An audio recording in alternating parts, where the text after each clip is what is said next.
Contenders, ready! Gladiators, ready! 3, 2, 1. The Gladiator! Hello and welcome to the Glad Pod in association with Gladiators TV. I'm David Blackmore, and with me, as always, is producer Paul and Diane Udall, aka Jet. So diving into the mailbag this week, and there is an email from Faye Clough in Warsaw. Now, she turned 30 last May, and her party was Gladiators themed with an inflatable obstacle course. Faye, please send us images in for this. Paul, I vaguely feel like I've asked you this question before, but have you ever had a Gladiators themed party? I haven't had a Gladiators themed birthday party, which... like, how weird is that in all of my years that I've never had that even as a kid? Not even a cake, not even a Gladiator's birthday cake. But I think probably because every day was a Gladiator-related day for me back in those days, that it never happened. But yeah, I'm not sure why my parents never thought to do a Gladiator-themed party for me. I'm a bit disappointed, to be honest. And the question from me to the listeners really, have you ever had a Gladiators-themed party? Do let us know. And also, have you ever had any gladiators turn up for your birthday party? Maybe you were friends with one of their kids and then they had to do the pick up or drop off and they dropped in. And then I was also going to say, Paul, for your birthdays, particularly now on social media where it alerts you to the fact that it is your birthday, is it still great to get birthday greetings from gladiators? Definitely. I mean, it never kind of always transports me back to being like in my early teens. And like you say, sometimes a gladiator would send a birthday card to you through the post and stuff like that. So obviously it's easier nowadays with social media, but it's always just as special. But they did release Gladiator like birthday cards and stuff like that, so it was always good to see your friends picking the right gladiator to send you, or getting like a present that was wrapped in the gladiator's wrapping paper and stuff like that. So they did do all of the party merch. You could have a proper full-on gladiator party as well. I probably just didn't want to open it as a kid, weirdly. Probably just wanted to keep it in the packet. So who did you get birthday cards from? Quite a lot of them. I think I've got some from Di back in the day, Panther. Yeah. And would it just be like to Paul and then the happy birthday printed out, just normal, and then there's a signature underneath? Yeah. There's like the amount of stuff you get through the post, I mean, it's unbelievable. Di, Faye's also got a bit of an obscure question for you. So was the way you wore your headguard a conscious choice? Now, she feels like you always wore the strap on your chin rather than under, and she's a kickboxer. So she's just been intrigued to know if that was just preference or what was the thinking behind that. Oh, it's a good question, Faye. From what I remember, it was something to do with asphyxiation. I think if I had my strap, we're talking about the soft helmets, aren't we? Because that's what you'd use in kickboxing. I don't think I ever got it right because you'd need to have it on firmly. And I just found it would work on my chin and still allow me to breathe. Kind of like breathing. And so, yeah, I think we all modified our personal protective clothing in the arenas to whatever we felt worked for us. Some of the gladiators actually wore their helmets back to front, which if you rewatch the show, you'll see sometimes the G is actually on the back of their head rather than at the front. And yeah, I don't know if it's to keep their hairstyles more intact, if they've kind of like hairsprayed the hair, or it was just a mistake. But yeah, that would often happen sometimes, and it's quite nice noticing that and rewatching it back. I'm still at a loss because apparently Faye did mention that that's something that I was doing at the time. There'd have been some logic to it, but I think in that case, it probably was vanity. Faye also mentions that she would love a podcast with Nightshade. And off the back of your question on Amazon's podcast, she thinks it would be interesting to have Nightshade and John Anderson together, as he coached her both on and off Gladiators. And of course, if it felt different, like their relationship either with Gladiators and or not. I mean, I think for me, first and foremost, I'd like to take a single chat with both of them. But Paul, picking up on that, it would be a great podcast, wouldn't it? Oh, amazing. Like, I would love to do a Nightshade podcast a lot. Nightshade was just one of the best gladiators ever. She was a true athlete and an inspiration to so many kids growing up, seeing this powerful woman who was not only a fantastic gladiator, but she was just superb. I actually own her helmet and pugil stick, which she gave me back in the day when she retired from the show. But but she was the Queen of Duel, wasn't she? She was just so formidable. But yeah, I would love to get her on the podcast when the time's right. Yeah, and I have to say, the correspondence that we've had for this series has been absolutely incredible. It's been so great to hear all your memories and all your questions. And of course, like, we never particularly ask for you guys to actually get in touch with who you'd like to have on the Glad Pod, but you all volunteer that information freely, which always makes me laugh when I read the emails. But as always, you can get in touch with us by emailing gladpod@gladiatorstv.com or sliding into our DMs on Instagram, Facebook, or Twitter. But for now, let's get on with this week's show. 3, 2, 1. I'm delighted that this episode of our gorgeous Glad Pod is joined by Janie. You may know her as Rio, and she doesn't dance on the shore anymore. Or maybe you do. No, it's been a while. How are you doing? Really, really good. It's so good to see you. First up, it's Michelle. And she's going to be facing one of this year's new gladiators. It's Rio. The crowd shout Rio, bravo, because she stands 1 metre 87 tall and weighs in at 83 kilos, and that includes her dimples. Thank you so much for inviting me. I know Paul's been asking me for, look at him nodding, years and years and years and years. Yeah, thank you for keep asking. And I think I'm going to enjoy this trip down memory lane. You guys are all part of the story, and it's so expansive, so intense, so memorable, such a privileged experience that it's impossible to retain every single memory intact. It's just impossible. So to be able to share and hear your versions and like piece it all together and be like, God, that really happened. The coolest thing. I think out of all the times that we've done the Glad Pod now and all the different routes that people have had in, there's been a lot of similarities. So, we've got people that have been, gymnasts like Di, you've got people, weightlifters, bodybuilders, athletes. But your story, Jane, is, the first thing that struck me when I was reading sort of producer Paul's notes is you left school and you become an accounts clerk, and then you joined the ambulance service in 1991. Why the ambulance service? Oh, I'm going to be really honest. I worked in a bank for a year, and after a year it was quite clear that wasn't really something for me, and they asked me to leave, and I was thinking, what on earth am I going to do next? And I was just sitting on a bench in my local town and in the newspaper days, and there was an advert for the ambulance service, and I thought, well, I'll give that a shot. And I was lucky enough to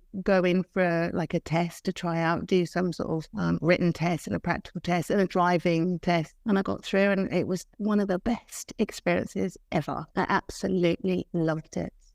Yeah, and I think a lot of people say how really rewarding it is as a profession as well. But then fast forward 3 years and you're modelling bridal gowns. How did that come about? Were you spotted? Had you applied? Had someone said to you should be a model, and then you kind of put yourself forward? How did that come about? People have been saying to me since day one, you should do modelling, just because I'm tall. And so people are always asking me to do stuff like that. And the bridal gowns was by a lady, Maureen Fuller, who lived in my town. And she made bridal gowns, and I don't know how we got in touch, but she was a wonderful, wonderful lady, and I modelled for her for years. And it was just an excuse to dress up like a princess, because a wedding dress is all like fluffy and big, and there's a guy on your arm, and there's lovely music. And it was a wonderful experience. Loved it. I don't remember how I got into it. It just kind of happened. And then really it's the Miss UK beauty competition where many people would argue is probably the start of your gladiatorial journey. One of your ambulance crewmates jokingly suggested that you should enter Miss UK beauty competition. And although kind of, laughing and joking, you were like, actually, that's made me more determined to actually go ahead and do it. And I think maybe you agree. I don't know, that really is, from that moment, that sliding doors moment, that really was then the beginning to you then becoming and joining Gladiators. I was enjoying my job in the ambulance service. It was really rewarding. And not just because you're helping people, but I was 19, 20, I think 19 until 23 or something when I left to do Gladiators. And in that short period of time, I was quite young, and I got to see that life is short isn't just a saying. It actually is very, very short for some people, and so unexpectedly short. And so at 19, I really started to feel like, almost like, I was going to say a desire, but it's more like an urge, like you owe it to the universe, to yourself, to life, whoever gave you life, to make sure you really wring it out like a sponge and get the best out of it. And I started to feel that There are a couple of patients that I met and a couple of situations that I was in that 4-year period where I just thought, this is such a ride life and I do not want to miss any opportunity. So one day I was in the ambulance service. We dropped a patient off at the hospital and the Sun newspaper had a big headline and it said, win Miss United Kingdom, get £25,000 and then go on to do Miss World. So my female colleague at the time said, hey, you should do that. And I sort of laughed and went, yeah, wouldn't it be funny, 25 grand? And we spent the rest of the day saying what we'd buy. And then I went home to my then boyfriend and I said to him, I was ironing in the lounge and I said to him, oh, by the way, if I enter Miss United Kingdom and I win, I get 25 grand and we'll live happily ever after. Exact words. I remember saying it to him. And he laughed and said, you, Miss United Kingdom? I don't think so. And I thought, no, I just wanted you to go, yeah, wouldn't that be fun? And this is what we buy. We go on holiday, like just as a joke. I wasn't intending to do it at all. But the fact that he reacted like that just put a bee in my bonnet. So we parted ways. And then I entered the only round that was left, which was Miss Wessex. And the only way I could get to Essex on time after doing my shift in the ambulance service was if one of my uncles, who was a fireman and rode a motorbike, would pick me up on the back of his bike. We rode like crazy to my other uncle who lived in the New Forest. So I went from Hastings to the New Forest on one uncle's bike. Then he had to go and do a shift in the fire station within a day. So he went to my uncle's, the other uncle. He slept there while the second uncle got on his motorbike and then raced like mad to Wessex. I did this show and it was just fun. But, it was like, can't believe I've made it on time. I walked down the catwalk, did my thing. And then I was backstage putting back my bike leathers back on. And I was dressed to go home. And they came out and said, but you've won, you've got to get back out there. And I had to put the dress back on that I'd scrunched up in my rucksack. So, and then I couldn't carry anything like the flowers and everything that you went. I couldn't carry it because I was on the bike. And that gave me direct entry into Miss United Kingdom. And I was one of the finalists in that. When I did the Miss United Kingdom, there were, obviously the girls were mostly models, so they didn't have the sort of structure that I had. Yeah, I wasn't muscly like bodybuilding, but I've been training since day one. I went to a sports school. I started going to the gym when I was about 18. But I met lots of people who were TV celebrities at the time, like from EastEnders and things like that. And I started to think, wait a minute, I've got this job where I'm privileged enough to see how raw life can be and what it really means. And on the other side, I'm meeting people who are, it was a bit like if somebody lifts a curtain to another life and you get a peek around the back and you think, oh, what's that? I didn't know. Oh, they're just the same sort of people as me. So there's another kind of life that's possible. Do you know what I mean? It's like raising the curtain and having a little sneak. And then I went back to the ambulance service and I started to feel like, I've got to get out. I've got to do something. I've got to see what it's all about. Yeah, and that kind of leads you then being thrust into sort of the gladiator pathway leading to coming on the show. Now, there is a rumour, Jamie, that you'd actually met Rhino first, who suggested that you should try out as a contender and gave you the production telephone number, but you lost that piece of paper. Is that true, or is that just an urban myth? It could be true, but I don't remember any of that. So I don't think that happened at all.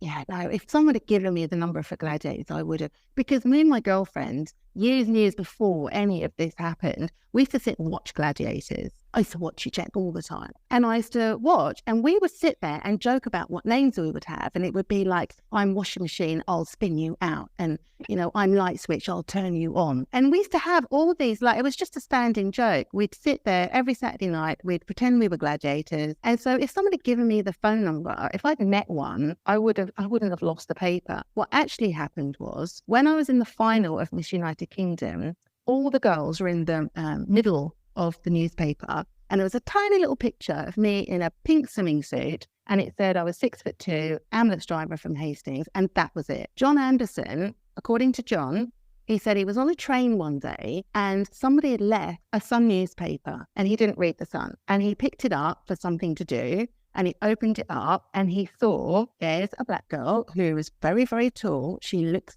a little bit more muscular than the other girls. So he rang the Sun and asked for my phone number. So it was a Wednesday or a Tuesday, midweek, I came home from the ambulance service from a long shift. I got in, I'm sitting on the sofa, the phone goes, and John Anderson is on the phone. And obviously I'm thinking, well, he sounds like the dude from the telly. And he said, oh, do you know who this is? And I sort of went, well, yeah, you sound like John Newsom, but obviously. And he said, no, it is. And I was thinking, no, it can't be. What is happening? And he said, I've got your number from the Sun newspaper. I'd like to meet you and see if you'd like to try out the Gladiators. And that's how it started. I think, trying to piece it all together, I think I met him and he sort of must have given me some like a basic fitness test or something, which I didn't pass. And he said to me, you've got all the right foundations, but you need to work at it. So he introduced me to a guy called Tony Slaney, who was ex-Olympic Taekwondo coach. He lived in Peterborough. I met Tony once. He gave me a program.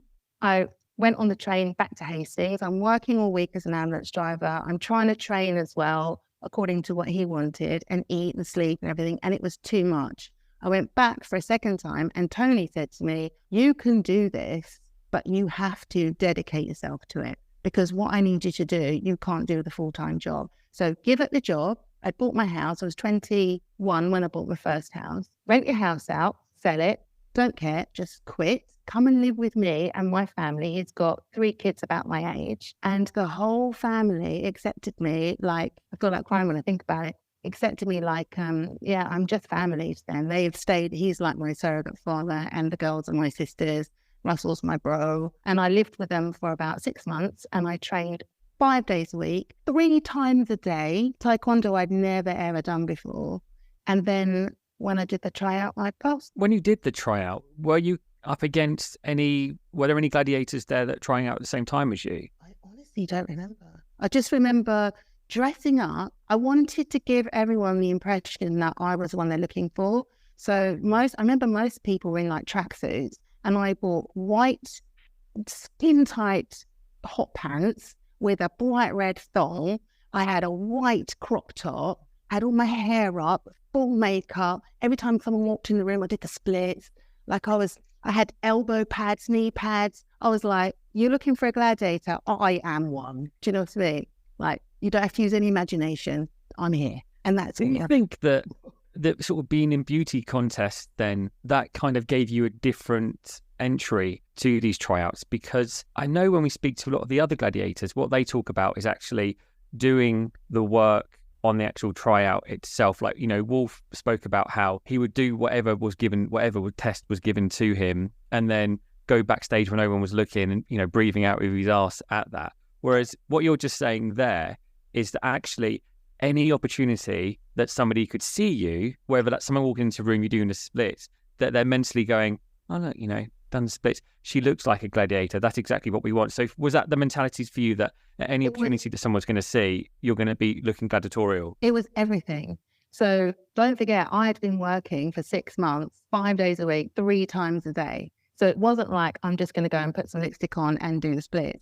I had worked my arse off, but I knew I got that bit covered. Do you know what I mean? Everybody in that room was fit. There wasn't anyone that wasn't fit, but I needed to be fit, strong, agile, flexible, and look like a gladiator. Do you know what I mean? So I feel like with anything that I want to set my mind to, it's like when I did the motorcycle stuff, I always think, what are the elements that make this, that's going to make me successful and fulfilled at the same time? Because successful without fulfillment isn't really worth very much to me personally. So what are the different elements? So am I strong? Am I flexible? Do I stand out? Do I look like what they want? That's the package. So that's what I'm going to deliver. Oh, I wish I'd had that mentality when I first started on Glads. I was just like, oh no, what am I doing here? But you went in all guns blazing. I always do that. If I really want to do something, I really, really focus on it. But what you just said, like, oh no, what am I doing here?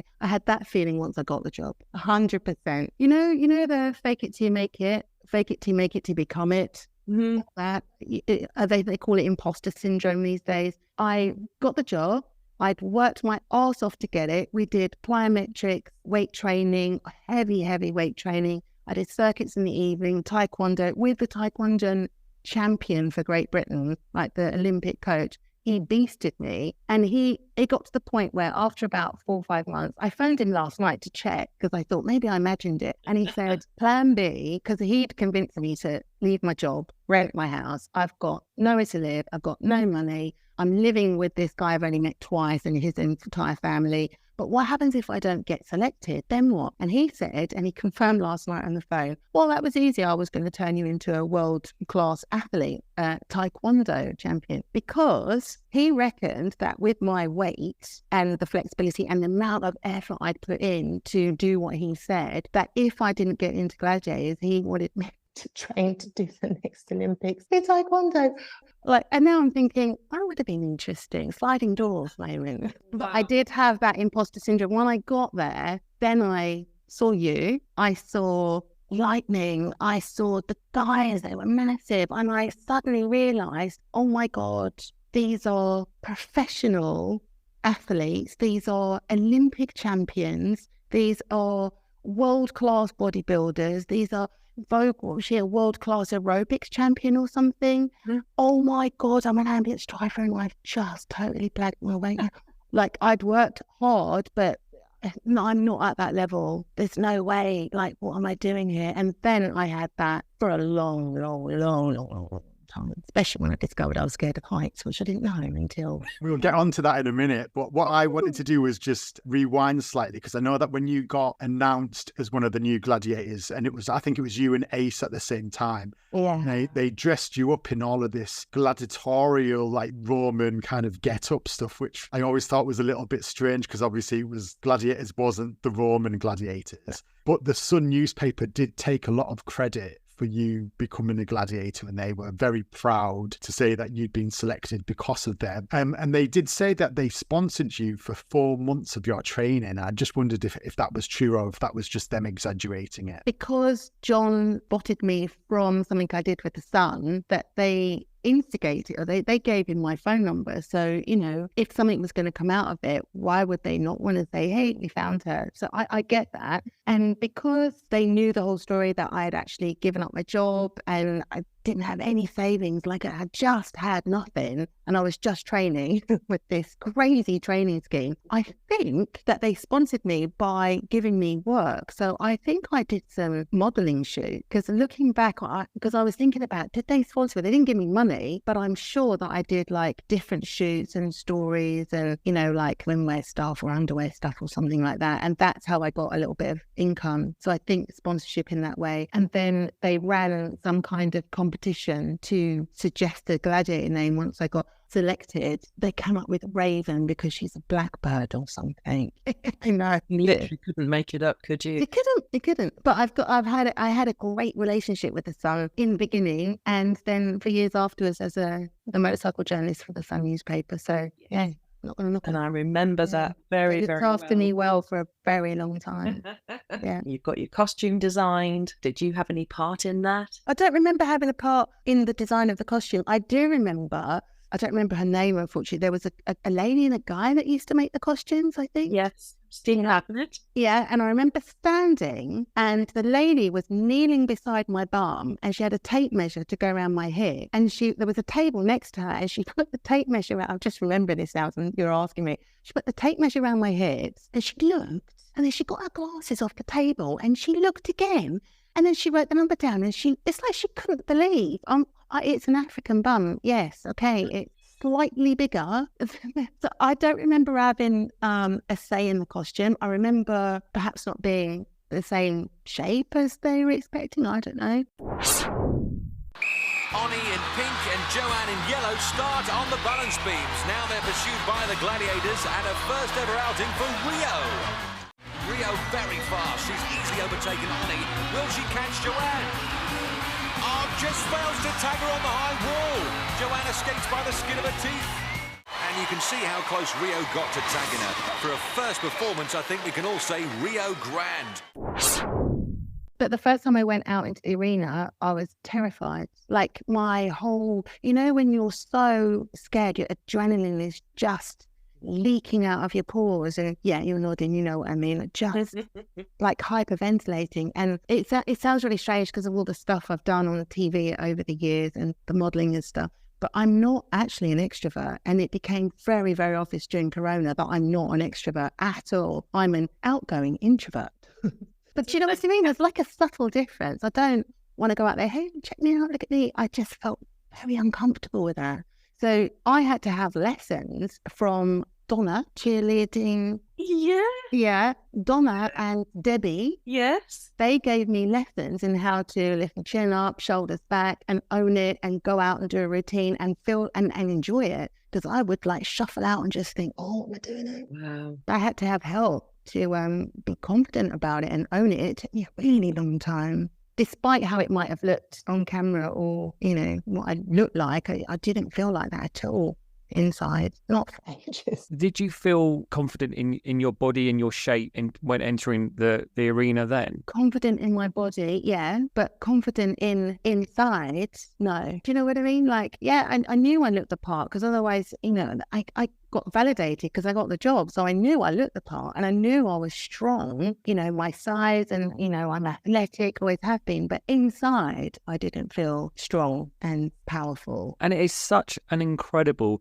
leap of faith to go for a tryout, not get it, and then have someone that you didn't know that very well saying, look, give up your job, let's do this. And what I'm just trying to get my head around was, had at any stage the producers or anyone associated with Gladiator said to you, go away, work hard, come back and try again? Or if you didn't get that, what was your thought process in just making that leap of faith? John Anderson had said to me, phoned me up, said, let's meet. I don't remember meeting it, but it must have happened because he introduced me to Tony Slaney. So there must have been a point where he said, you need to get fit. I met Tony. Tony said, you could definitely do this. You've got the foundations. You just need to get strong. And you can't get strong enough in the time frame that we had because the next tryout was months away. So if you want to try out for the next one, you have to give up your job in order to get this new job, because you could work and you could train and you might have a chance, but you will get it if you do what I say. And if you don't, then I'll train you to be a taekwondo champion.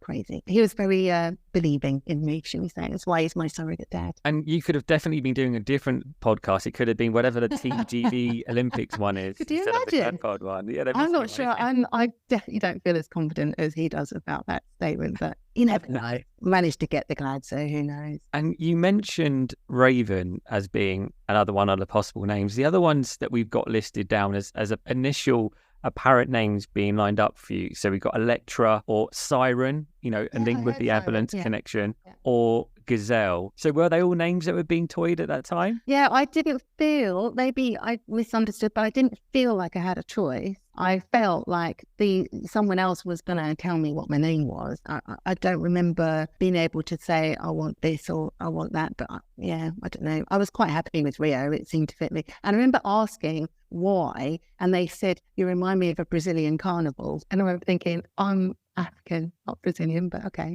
And a lot of people, funny though, I know you're laughing, a lot of people have asked me over the years if I'm Brazilian. So I guess it makes sense. It worked for me. I was happy with it. It's only 3 letters, like Jet, and it's easy to sign. Absolutely. Her name is Rio!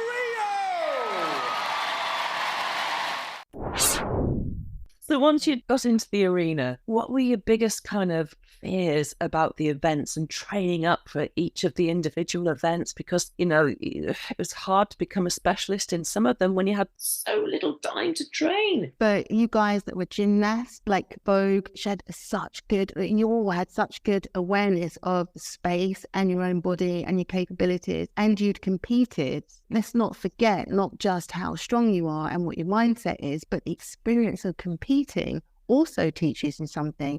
How to read the room, I guess, how to read the arena, how to read your opponent, how to perform. And I didn't have that as a background, even as a kid or anything.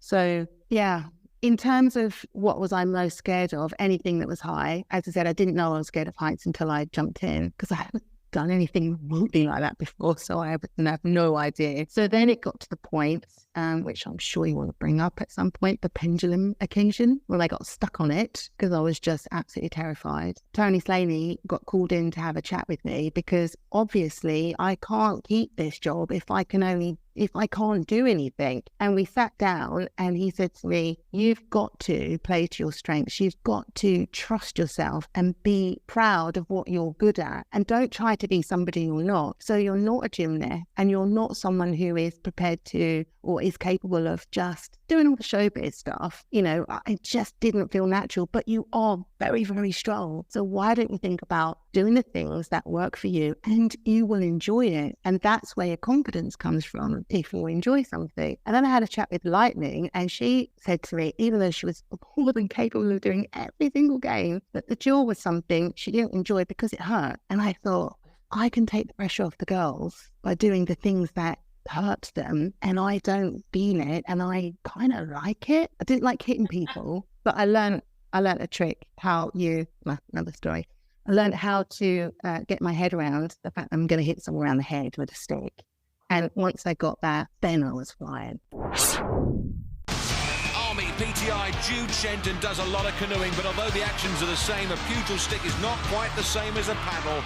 Nice combination of headshots from Rio. Jude digging in, fighting back, looking for the chink in Rio's armour. Jude giving her a face full of stick. Have a bit of that. Rio stung into more action now. Straight into let a big one go.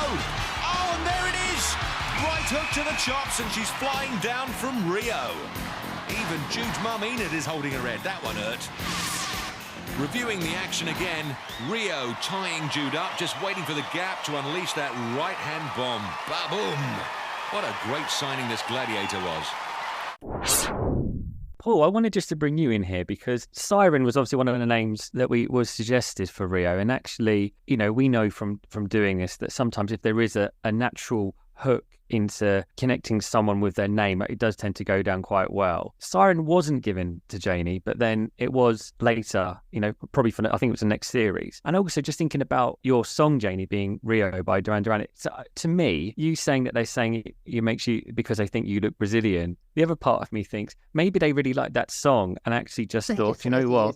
Yeah. We're just going to use that song. So let's, you know, because it obviously the lyric in it, I'm sure isn't it? Her name is Rio. Is that right? Yeah. And she dances on the... Yeah. So they must have just been riffing and going like that. But Paul, I just wanted to bring you in on the names then, because surely it would have been better for them to have done Siren, surely. Yeah, you would have thought so, wouldn't you? Like, I love a connection between the names of when it was something to do with the personality or their background. So yeah, I remember back in the day, there used to be a Gladiators newspaper. So a whole newspaper that was dedicated to the Gladiators. And I remember reading in that when they introduced Jane as one of the new Gladiators for Wembley Arena. And they said, and this was even before you'd become Rio. And they said that Siren was on the list, but it was deemed a little bit too sexy for a family show. So it was quite a surprise for Ali, who joined in the next series, to become Siren then. So they'd obviously had a change of heart. But Jane, talking about Wembley Arena and obviously joining as a trial gladiator with Ace and Rebel at the time. And Jet was part of the team at Wembley Arena. And obviously Jet, that's where your injury on Pyramid kind of happened and ended your career. I just wondered, like, when did you witness that injury? Did it make you think, oh my God, what have I signed up to? Like... Yes, and yes. Because Jet, you, along with Lightning and Hunter, were the ultimates. Like, everybody knew Jet, everybody, and the ultimate. And to see the ultimate get hurt, then you just think, what chance of life? Somebody that's so flexible, that knows the game so well, that knows how to handle herself, and she can get hurt like that. I remember it. I remember seeing your legs flapping like a fish and just thinking, my Lord, what is going on here? And how is this even? I can't imagine, obviously, how it must have felt for you to not only have that experience, but then to have to question, presumably, whether or not you go back. Is it worth it for you? I couldn't even imagine. I can just remember being scraped off the crash mat at the bottom of Pyramid. And I can only imagine now what it would have done for the likes of yourself and all the other glads to go, do you know what? That was a little bit too close for a neck and spinal injury. So how did you then kind of go, do you know what? But this is a job. That's not going to happen to me. I'm going to get right back out there in the arena and be a gladiator. I mean, how could you have picked yourself up from something like that? To be honest, I'm not sure that I did. I think that's probably where a lot of the fear that I had came from, because, you know, look at Lightning. She picked herself up and carried on because she was in the team before. She knew you. She had a relationship with you. I was just like stepping in. I felt like a fan that had got a costume on that was running around with you for a bit of fun.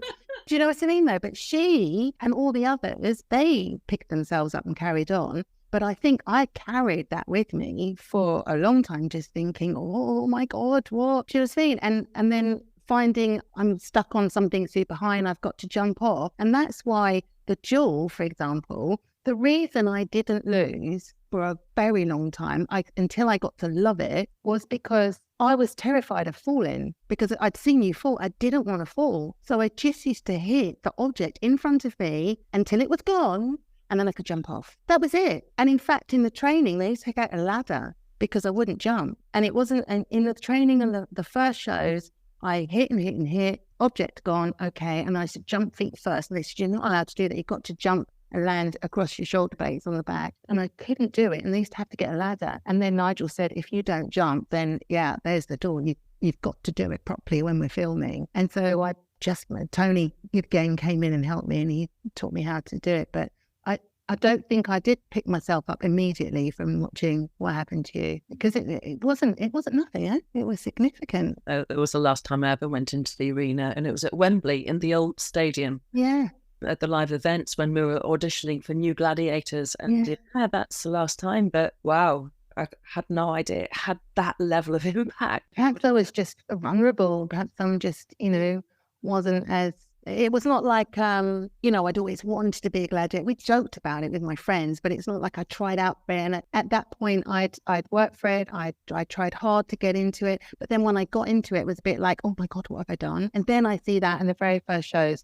What have I done? How is this possible? I definitely would like to say those names that you came up with when you were watching it, the washing machine, the light switch. Now, you say those in jest, and it's only on this series that Paul told us that there was a gladiator called Hot Dog, when you realise that maybe light switch or washing machine actually isn't the worst names in the world to have had. Now, some of the fans, Janie, would have seen you back then as perhaps being a bit of a natural replacement for Nightshade due to, your natural ability on duel. Because I know that Nightshade was part of the show in Series 5 too, but, she was sidelined due to illness. So did you guys get on? Did you feel the pressure to take up, her pugil stick mantle?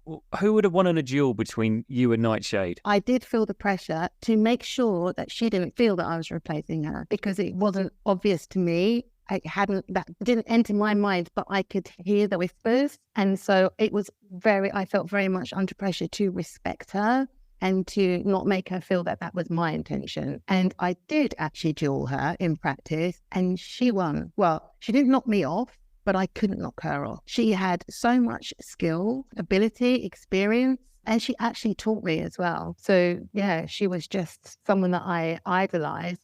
Because obviously you have people that you idolize like Jet and Lightning and Hunter and everyone, but she looked like me. Do you know what I mean? So there's a different sort of relationship, and I had nothing but respect for her. And they did put us up against each other in a practice, and I couldn't reach her. She just stuck like glue. I love those little golden exclusive nuggets that we get out of the Glad Pod. I can see you both up there going hell never to try and knock each other off. So that's always great to hear. Yeah. Who did you get on best with on the show? Definitely Warren in the first years, because we joined together. Our new male gladiator, it's Ace. So we did a lot of traveling to like photo shoots and things, the new Glads. We hung out together. I used to go and stay with him in Essex and stuff. And he also came and trained with Tony Slaney quite a bit. So the three of us would hang out, and he would train with me the same sorts of things. And you asked me earlier, how did I train for specific games when I didn't have the experience of performing and stuff? So when I'd figured out what the kind of games were that I really need to concentrate on and try my best to do things that are off the ground and the wall and hang tough and everything, try my best, but make sure that I'm very, very good at some things. So I used to practice swinging an Olympic bar, 20, 25 kilos, and just swing it. Tony Slaney got me doing lots and lots of taekwondo, really grounding movements to make sure that when I got hit, I'm not going to wobble. So lots of stances and katas and stuff like that. Yeah, coming back to it, Warren used to come and train with Tony, and the three of us used to hang out quite a bit. So Warren, without doubt. And then later, when Daz came in, Darren Crawford, Diesel, we used to hang out quite a bit as well. We were literally instantly like brother and sister. We looked like brother and sister, and we hung out quite a bit as well. We still speak to him. He's in Hollywood doing his thing now, writing books as well now. Janie, how did your life change when you became a gladiator? I don't even know where to start. I managed to get out of my hometown. I grew up in kind of a rough-ish world, and I just wanted out. And as I said, within the ambulance service, you just get to see if there is one life. We don't know if we've got any more, but I know I've got this one and I want to make the most of it. And so Gladiator gave me the opportunity not only to get out, like literally location, get out, try something new, but it actually gave me a reason to appreciate why I was built like this, because for a long time it just seemed a bit strange, like I'm twice as big as everyone. I grew up in an area where there weren't that many black people, and suddenly I get a job because this is like I'm built for it. This is what I'm supposed to be doing. So it really changed my life, eventually giving me the self-confidence and kind of associating myself with something like, this makes sense. Do you know what I'm saying? It's a little deep, I know, but it makes sense. So it changed my life, location, opened doors. I'm sure, the motorcycle stuff came easier, the TV presenting, because I'd already done the TV, but it gave me an internal sense of validation that I kind of needed, I think. Andrea's first time on a dueling platform, and what a gladiator to draw. The contenders always tumble when Rio comes to rumble, as the great Noel Coward once said. And Andrea taking the full force of Rio's fury on the face guard. Her helmet may rattle, but she's come to do battle. Andrea soaking up the best that Rio can throw at her. A superb example of sheer dogged defiance by Andrea. It would be easy to bail out, but that's not in this girl's nature. Rio swinging left and right. Andrea getting a pillar to post pasting. Oh, she comes one right on the hooter. Right on the hooter.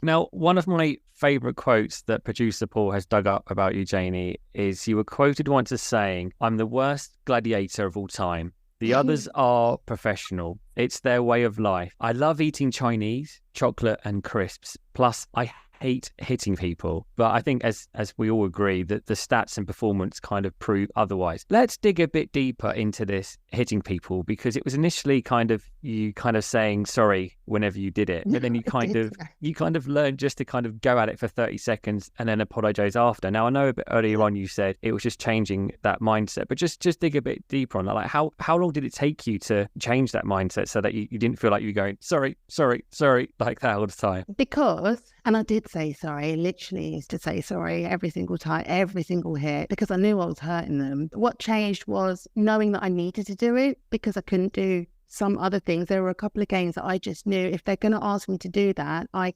cannot. I am too terrified. I can't. So I knew that I had to. And then just logically, I knew that if I could stop myself feeling like I'm hitting someone around the head, then I'll be able to do it easier. So I used to imagine the heads just slightly to the side, because what I was doing was, as I'm swinging and hitting, I'm subconsciously slowing down the impact because I don't want to hit them. So I would imagine in my head that the head is over here, so that the full force goes through the actual person's head and I'm hitting further along. And I spoke to Paul Daniels about it once in Panto, because I arm wrestled him and I couldn't budge him. I mean, the dude, what was he, like 30 years older than me? I couldn't budge him. And he came up with the same principle. There's like, I don't know, technical term for it, where you just move something in your mind so that the leverage that you've got and the impact that you've got, you're driving through what you need to hit, but you're driving all the way through it. So he was imagining that my hand was further along and he's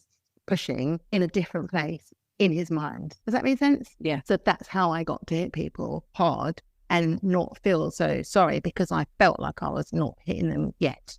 And then I would apologise after. We have some stats of your performances on Gladiators. So On Duel, you played 18 times, you won 15 and drew 3. You lost none, so you were undefeated on Duel throughout your whole career, which is absolutely amazing and proves that you got over your fear of heights, because you did go on to compete on some of the higher games, such as Vertigo. I think if that would show up any fear of heights.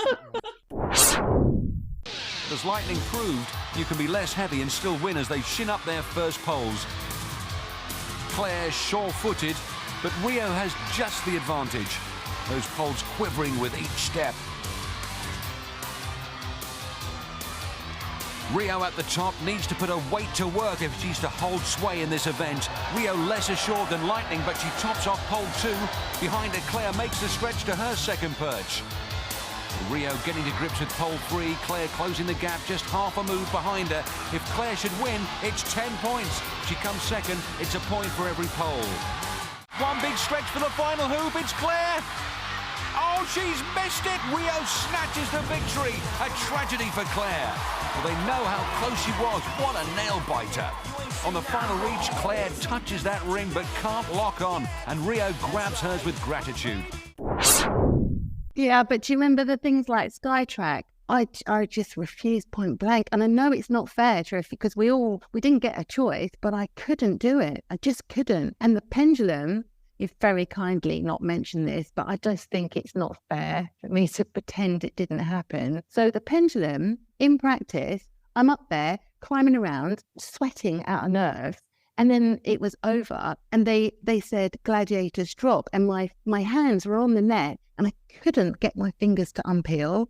Like I wanted to, but as I looked down, it's a black net, right? So you see through it to the floor. And I just couldn't get myself to drop, to the point where my forearms are cramping because I was up there for so long. Like everyone was going home and I'm still hanging there like the dancing raisin. They used to call me dancing raisin on Hang Tough, by the way, because I just used to hang there like, what am I doing? So then they had to get a crane to come back into the arena and raise it up so that I could be lowered, like someone unpeel my fingers and lowered onto the crane and then brought back onto the floor where I was just like a piece of jelly.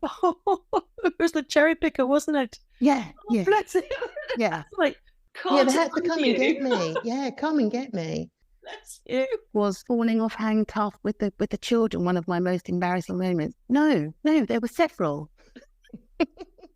But you more than made up for it for the combat games, didn't you? Like that was your thing. Like suspension bridge, played it 8 times, won it 8 times, undefeated on that one. Whiplash, played that 6 times, won 5, lost 1. Gauntlet, a whopping 42 times, and you were always leading out the team to be the front gladiator. How did that feel when you were leading the ladies out? It was always leading. I think so, yeah. I could be wrong, but I can't ever remember you not being at the front. That's cool, isn't it? Do you know, I like the gauntlet because it was a team one. You know, I was with the other girls and I really, really liked that feeling. I'm naturally perhaps not a team player. Most of the sports I've done and the activities and the careers I've had have not been in a team. So I remember really enjoying that, you know, the high five and the fist bump. Go on, let's do it before you go out there, and then running out with all the girls together and being like, it's my job to protect them. So, I mean, but yeah, that's how I saw it. I don't want them to get hurt because they need to do all the flick facts and stuff, the things that I can't do. So I'm just going to be the brick wall in front and I just need to save them as much as I can. It was as much as about protecting the girls as it was about beating the contender. 20 seconds to run the gauntlet end to end and score 10. 30 seconds to score 5, and Rio lowers the boom on any early progress from Nora. Nora looking to shove her way through. Rio responds, pushes her wide, and then shoves her back again. Nora's twin sister Joanne dishing out some stick to Rio because she's dishing it out to Nora. Nora can kiss the 10 points goodbye. Oh, finally forces herself through the turnstile, but that only takes her into Rebel country. Rebel working with the pads, double-fisted pushbacks. The time and the points slipping away from Nora. Still giving it plenty, but never quite enough. What a battle. Well, Nora, there was no way that she was going to let you through Rio there at the start. If we could just bring in Rio here. I mean, when you hear them knocking on the door and you're saying, you're not coming in. Certainly not. It's the name of the game. So on that though, just Powerball, did you like that? Because that was one of the only, again, team events that we could actually play. The Powerball, was that where we were like with 3 and the girls had to put a ball in a sort of a wobbly thing? That's right. That's right. It took me a long time to get my head around that because it was a bit like rugby and I could just see elbows and knees and heads. Do you know what I mean though? Like you're going to tackle someone and get something in your face. It took me a long time to get my head around how to do that. And I remember going on, well, Tony Slaney used to get me doing all kinds of things to sort of practice a game without having a game in front of him. So I remember he called Warren up and we were tackling each other in the local gym and Warren's a big guy, it hurt. Tony used to get me, he used to sit, he had a long gravel driveway and he used to sit in his car and I used to push him up the driveway while he's sitting in the car. And I like pushing like the sumo ball. Yeah, push. Really great functional fitness there. So can we safely say that Powerball and it was probably your least favourite event? No, it wasn't my least favourite. No, the things that are really high off the floor were my least favourites.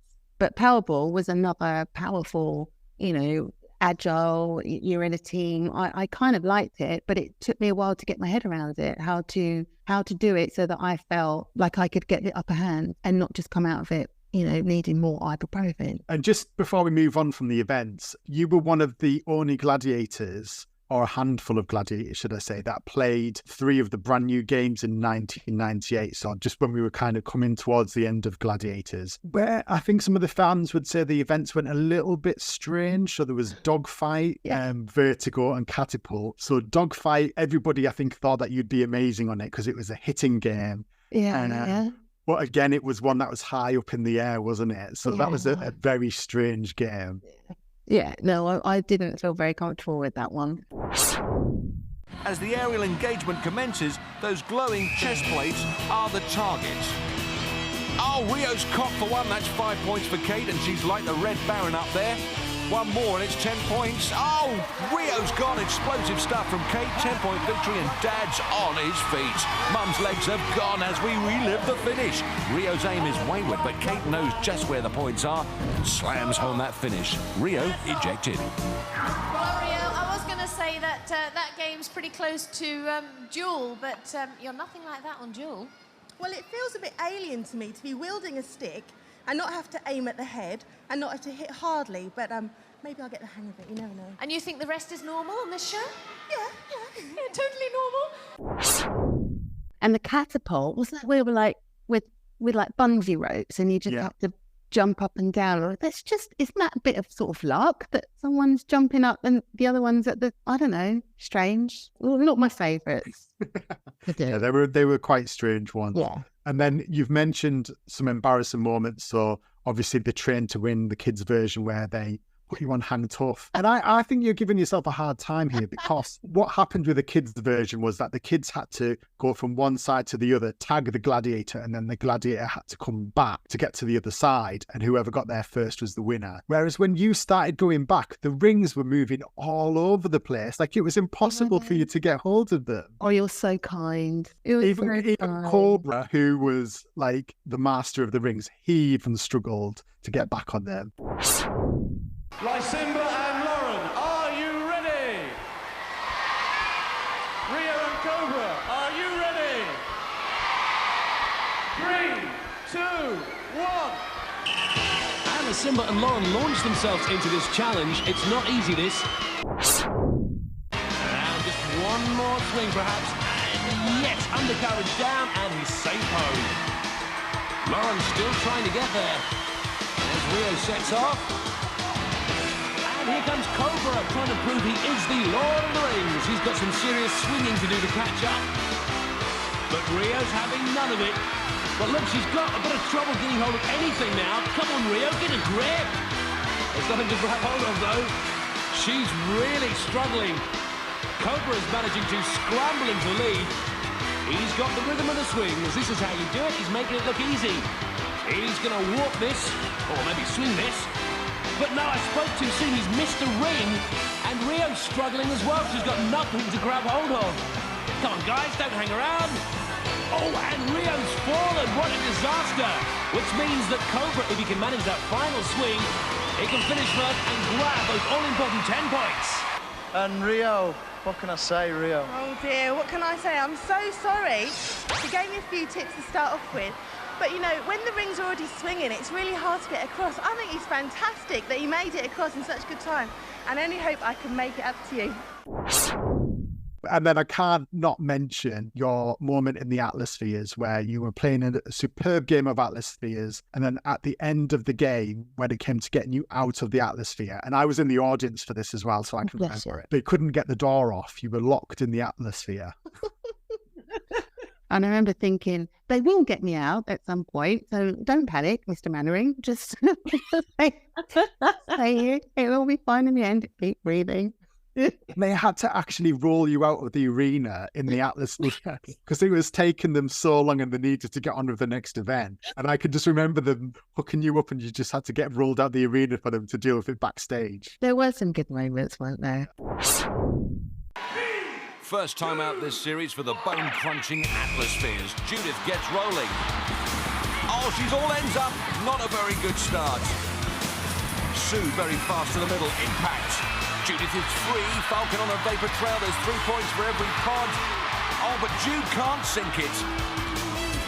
Sue finding Rio just as dangerous when she's inside a cage.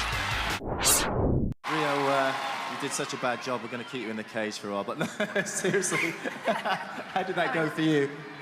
It was really good fun, actually. And I just can't stop thinking about the fact that I'm stuck in this cage at the moment, so... That's a big thing. Look! You can let me out. Let me out. Well, while the team get the blowtorch out to release Rio, a look at the scores confirms it's Judith 9, Sue 3.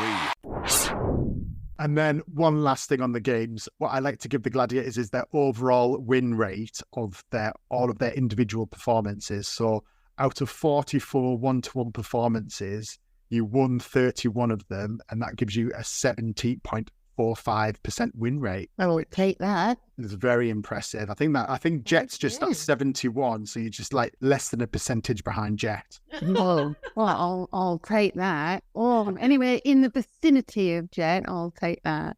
Oh, thanks for doing those stats. That's really cool. I think my son will love to hear all that. Do you ever play back any on YouTube or any of the bits back to him? Is he fully aware of just what you've done? To be honest, he's mostly interested in the motorbike stuff and the car stuff. That's like, Mum can do a 12 o'clock. Really, that's cool for a 12-year-old boy, but she still prance about in, what looks like underwear with a big cotton buds. Because they didn't have gladiators in Belgium, I don't think. So most people here have no idea what I'm talking about. So I just don't bother. They really don't know what it is. Well, you're living in Belgium now, which is obviously abroad. But actually, it was when you were on Gladiators that you went abroad for the first time. Is that right? When you went to the Gladiators training camp in Mauritius. Yeah. And legend has it that the other Gladiators told the pilot when he was on the plane over to Mauritius, and he invited you up to the cockpit. Is that right? Absolutely right. I grew up as a ward of court. So I wasn't allowed out of the country until I was 18. And then I think I went on a train to Paris or something. So I'd never been on an aeroplane. And obviously all the other gladiators had. And it was a bit strange that I hadn't. So they all thought it was hysterical. And they told the pilots, obviously, at the times where you were allowed to go into the cockpit. And I was there for the takeoff and for the landing. They called me back in for the landing. And I was the whole time like, oh my God, I want to. Yeah, I just thought it was incredible. And I bet you probably haven't experienced anything like the Gladiators training camp in Mauritius either. No, but I really enjoyed that. I got a couple of memories. We had to ride horses for some reason along a beach. And they were all ex-race horses, so they had like these blinkers on. And my horse managed to see another horse beside it. And so it thought it was in a race. Obviously, I can't ride a horse. So I'm on this horse. It starts to race the horse next to it, and it's really galloping along right on the water's edge. There's like rocks. I can see its hooves like pounding in the water, and the rocks there. And I'm and then it did a wheelie. Best way I can describe what horses do. And I fell off. It kicked me, and then it ran into this. There was a place, a grassy bit where people were having picnics, and it ran into the middle, and these people getting up. And afterwards, we watched the footage back, and I think it was Kenny, isn't it? Mm-hmm. Kenny Ward. Yeah, we were watching all the footage, and he was standing right by the cameraman. So you see my horse go off, you see the other horse come alongside, my horse go, oh, let's go then. take off, and then you hear him go, "Someone go and get Rio." And Donna apparently could ride a horse. She jumped on a horse to try and get to me and save me before it all went horribly wrong. Very strange experience. And then I remember something else. We had to do some training with John Anderson because it was training too. Lots of filming, but little bits of training. And we had to do something with John Anderson, and I couldn't do it, and everybody else could. And again, I had that imposter syndrome, like, what am I doing here? These guys, you know, they know all the moves and they know what they're doing, and I just don't. And I got up at 5 o'clock the next morning, and I went back to the location, and I worked and I worked and I worked and I worked. And I went back to bed, went back to my room, and did as if I hadn't been up for 4 hours practicing. When we went back later that day and tried it again, and I could do it. And I remember people looking at me like, "What? Yesterday?" I had no idea, but yeah, I got up crack of dawn just to make sure I wasn't gonna fail again. So we're going from Mauritius, and now I'm going to bring us back a bit closer to home and to Malta, where just before the final series of Gladiators was being filmed in 1999, you spent 2 months there for the film Gladiator, starring Russell Crowe. Now, we've already spoken to Rebel about this, but what are your memories of being part of that? I mean, obviously, apart from being sliced in half, and you know, I mean, you're doing great for that, really. Thank you very much. Nothing but a bit of gaffer tape won't fix it. What happened was Diesel, Daz, who I was really good friends with, he called me one day and said, because he always wanted to be an actor, he called me and said he's just done an audition for a huge movie that's coming out. He didn't get the job, and I remember him saying because he was too good looking, because they're looking for rugged guys, but they were looking for tall Amazonian black women that are fit and attractive. And he said, and I thought of you. So he gave me the address. I turned up.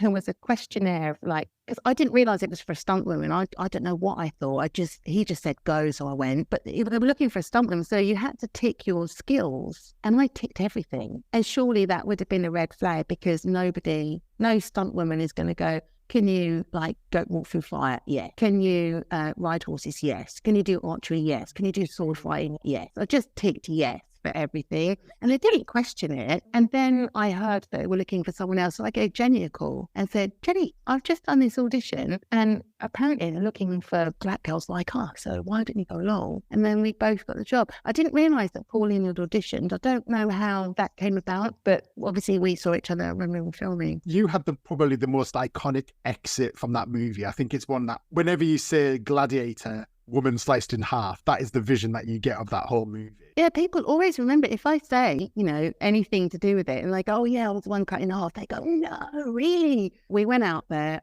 We had archery lessons for 2 or 3 weeks. Got big welts on our forearms from learning archery. We were standing stationary, had to fire the arrows into buckets and things, and then we progressed to doing it out of a moving chariot, which is completely different to try and obviously, you're not trying to actually kill someone, but you've got to look like you're aiming and you're firing the arrow more or less in the direction that it needs to go for the shot.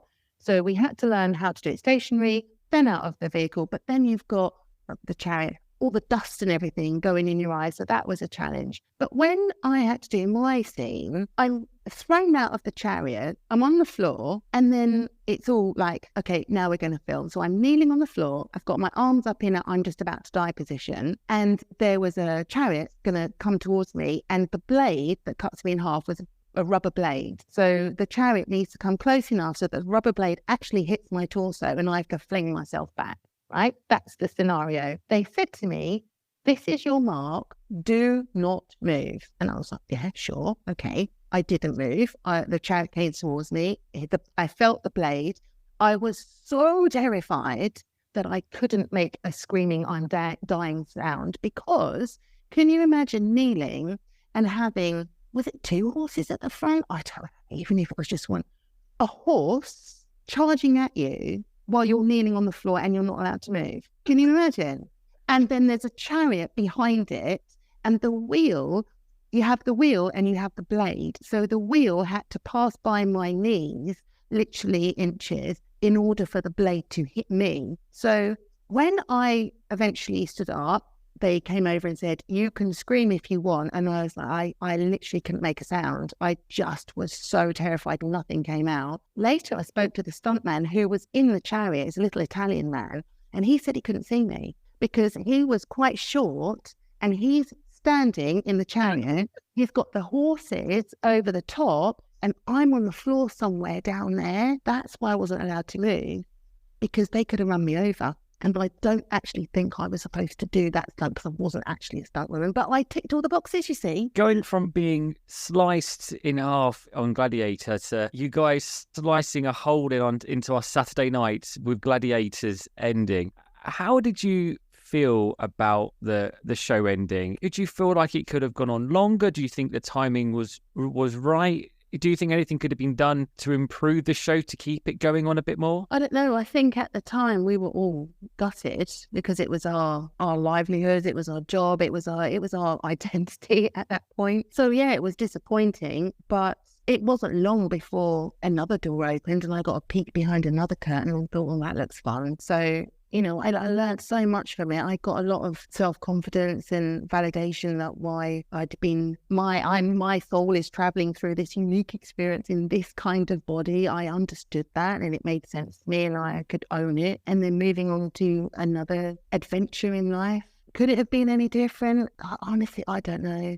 I don't think I really stopped to think about it that much. Like, you lick your wounds, you pick yourself up and then you just get on with the next day and think, right, what's next? And it turned out to be riding motorbikes. Well, before that, there was another plane involved in another location, wasn't there? Because you and a small kind of team of gladiators went over to South Africa for the Springbok Challenge 2, which Hunter James Crossley organised along with myself. I remember running the Gladiators website back in the day, and the South African producers emailed me and were like, we want some of the gladiators to come over. What was your experience like going over and competing in South Africa in their arena? How did it compare to the UK version? Did you like the South African gladiators team? It was just an amazing.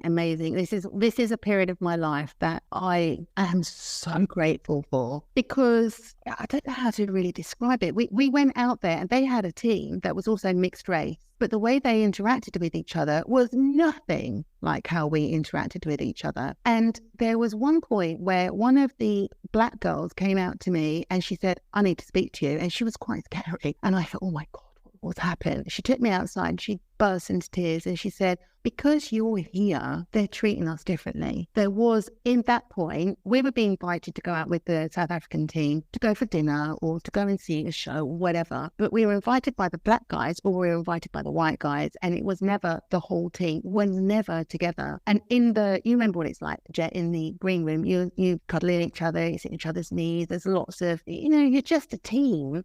And there, it wasn't like that. And we had made such a difference to the way I didn't expect to be treated any differently, no matter what colour of skin you had or I have. I didn't expect it.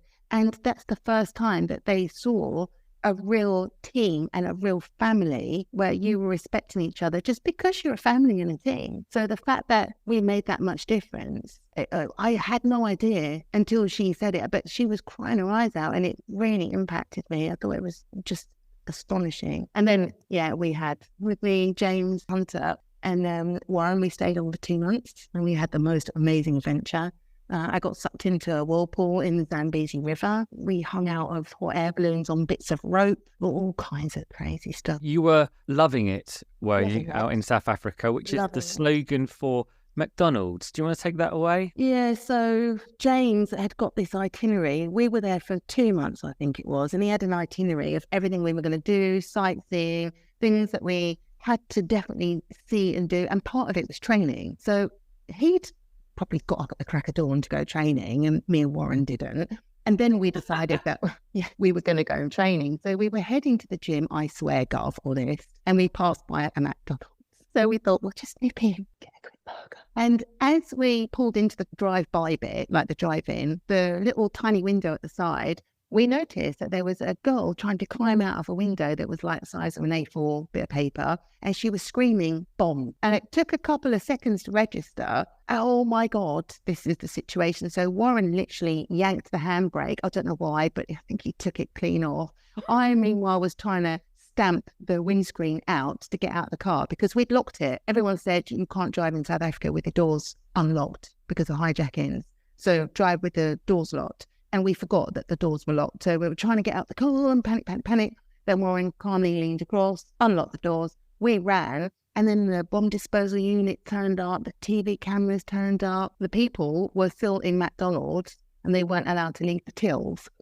And then we were trying to, is it really a bomb? Is it not really a bomb? And we went and spoke to one of the army guys and they said, yeah, it is. And we said, can we go and retrieve our vehicle? And they went, yeah, if you want. Like, I don't know if it happened all the time. So we just decided to make a run for it, get back in the car and then reverse out of the driving bit. And we just went back straight to James and all we could say was, why are you in McDonald's? Why weren't you in the gym? Oh, sorry, Dad. Sorry, Dad. Crikey. Just move on to the Sky reboot. What did you make of that? I didn't see any of the Sky programs. I'm not sure. Maybe I didn't have access to it over here, or I don't know. The call that they brought it back, and I knew they were doing Legends because somebody had called me from the team, and I wanted to join in. But I kind of, shut the door, moved to the next thing. What would you make of it if it ever came back? Because we know that BBC. Yes. Have done a remake. Yes. What are you thinking? Well, I got an invitation to go and watch it. But Yeah. my son was at school, so I couldn't get from Belgium to, was it Sheffield, wasn't it? Yeah. I couldn't get there in time, not without dragging him through the middle of the night. So, but I would have loved to have gone. Had it been just logistically easier, I would have definitely loved to have gone just to watch, just to see, just to show him really, like, I'm not making it up. Mama used to do this, boy. Yeah, I would have loved to have seen it. And I just hope that I've seen little images passing by and it just looks astonishing. It looks really good, right?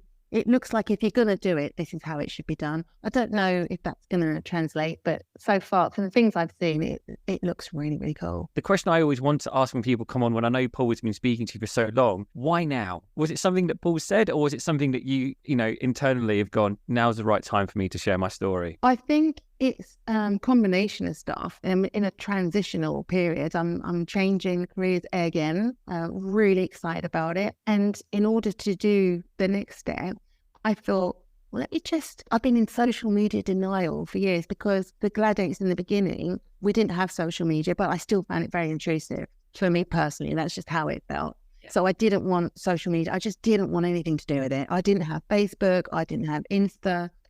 I don't want to do it. And then I thought, well, if I really want to reach out to other women and help them in the way that I do, I probably need to get the gram. So I got the gram, and then people are now reaching out. And then Paul obviously found me like trying to, how does this work? I'm going to post a picture of me in the gym. Here we go. And then he said, do you fancy doing it? And I thought, well, it's rude to keep saying no, isn't it? It's just rude. Dude's been asking for so long. Why would I want now? Because, like I said, shut the door, move on, shut the door, move on. But I'm kind of checking, I shut all these doors, where am I at now? If I had a button or means to take you back in time, to go back to that very beginning when it all started for you with Gladiators, would you be like, yeah, let's push it? Or would you say, actually, no, I don't want to push it? And if you did push it, would you do anything different second time round? I would definitely still do it. Definitely, no question. Would I do something differently? I think I'd probably try to work harder on my own self-esteem, my own self-confidence, my inner strength, so that I could handle the process better and make more of it, because it shook me, some of it. I loved it, don't get me wrong. I really, really loved it, and it helped me become who I am right now. I definitely wouldn't not do it. Definitely not. It was amazing, utterly amazing. I don't regret it. Loved it. I feel very, very privileged to have had the experience. Let's get right up to date with what you're doing now then. So I left the Gladiators. What did I do straight away? I think it was pretty much bits and pieces here and there. And then I started becoming a motorcycle journalist. And I was a journalist for the Sun newspaper for about 7-8 years or something. The Sunday Times presented British Superbikes, World Superbikes, Isle of Man TT, and then loads of different like house shows and fishing shows and all kinds of things. And then, so I was presenting TV and testing the bikes themselves. So it was a beautiful combination, because then I could test and interview people, and then like in the British Superbike say, oh, can I ride your bike then? And then I could write about that in the Sun. So it was really, really fun. And then I ended that in 2016. And then I created a brand new concept in Mechelen, moved to Belgium. And it's a skateboarding concept where it's a shop. So we sell skateboards, shoes, clothes, all of those things. And also it's a hang place. So young people can come. It's a safe zone where they can be themselves. They can meet with each other. They're not obliged to buy anything. Like in most shops you go in, people are looking at a bunch of kids walk in and they looking what you're going to lick. Or with us, you come in, you can have a chat. Tell me about your exams. Tell me if something's going on at home. You don't feel comfortable talking to somebody else. We've got connections with the youth departments and various support groups, not just kids, but people who need some extra help. And then also founded a charity that does skateboarding lessons and camps and workshops with the city and the youth departments. And I'm just moving on from that. And because I'm now 52 and menopausal, and I've noticed change in my body and how I sleep and how I feel, and I've really been diving deep into it. And so now I'm on a new venture to help other women transition through this period of life. Can be a little challenging at times. Most of the people I know here are at least 10 years younger than me, so they're heading into it. And the things they're talking about and the way that they're training and how their bodies are reacting to the training differently because of lack of sleep or, the hormonal change. So, yeah, I'm really...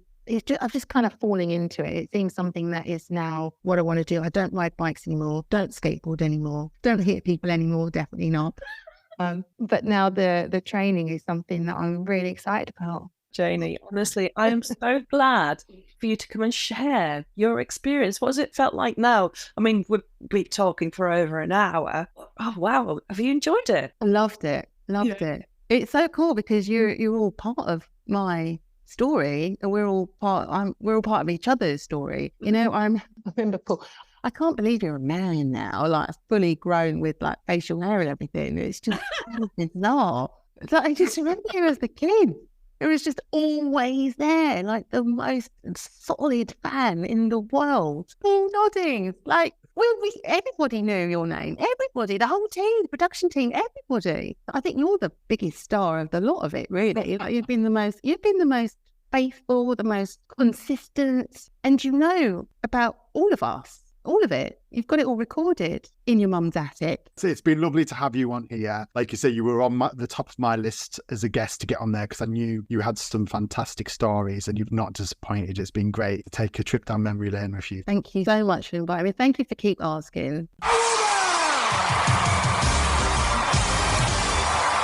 There we have it. Rio on the Glad Pod. Producer Paul, was it everything you'd hoped and more? Absolutely everything. I loved that episode. I loved chatting to Jane. I think the stories and just how she articulated all of her memories was just perfect. I loved it. And for you, Di, I know that your paths crossed only a very, very, very short time. And this was another one of those episodes where you're hearing about Gladiators where it has no real correlation with your time on the show. Obviously when we speak to any of the OGs, there's so much of your time together, but with hers, it's a very different kind of journey that you're listening to. And also someone that you'd inspired leading up to the show as well, whereas previously people kind of coming in at the same level as you. So it must have been fascinating for you to hear. Absolutely. It just amplifies the whole experience of what Glads was all about and how she took it literally into different arenas from her filming and motorbiking and everything like that. I just thoroughly enjoyed catching up with her. And likewise, I hope everyone else does too. Yeah, and Paul, such a fascinating story in terms of her sort of route to being a gladiator, which just shows you, doesn't it, the different routes that you can take. It's not all about athletics and gymnastics. It's sometimes about the look as well. Yeah, and one side of it that I thought was really interesting was when she kind of spoke about her having imposter syndrome, which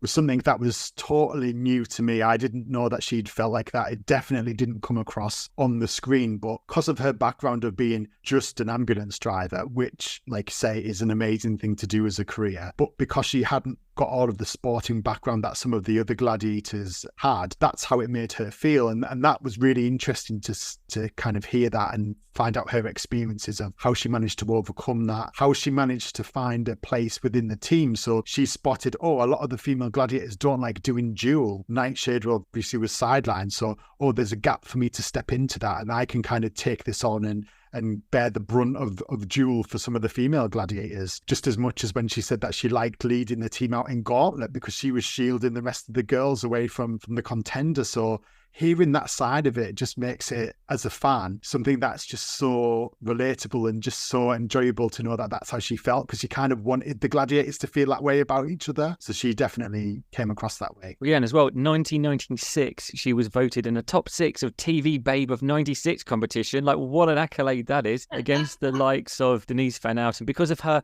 knockout smile and personality, which I'm sure we can all agree about. And I know, Di, it was something that you referred to. This next bit was the fact that she was one of the tallest female UK gladiators at 1.87 meters. So she's just behind Laser at 1.88. And that would have given her a huge advantage when it came to, particularly in duel as well. Absolutely, her lever length. And the fact that she had the power in her core and her whole body, as she said, with the Taekwondo background, she could actually ground herself, use that lever length to her advantage, and just be a phenomenal glad. Oh, final question from me is, I was going to ask it during that, but I thought actually I'll wait till the outro for it. But seeing one of your favourite gladiators sliced in half in the film Gladiator, when you watched it for the first time, did you know that Rio was going to end in such a gruesome, her life in the film was going to be ended in such a gruesome way? Did you gasp? Did you scream? Did you shout out at the TV? Did you see it at the movie theatre and storm out because you couldn't believe they killed off Rio? I did see it in the movie theatre, yeah, and I didn't know what was going to happen. So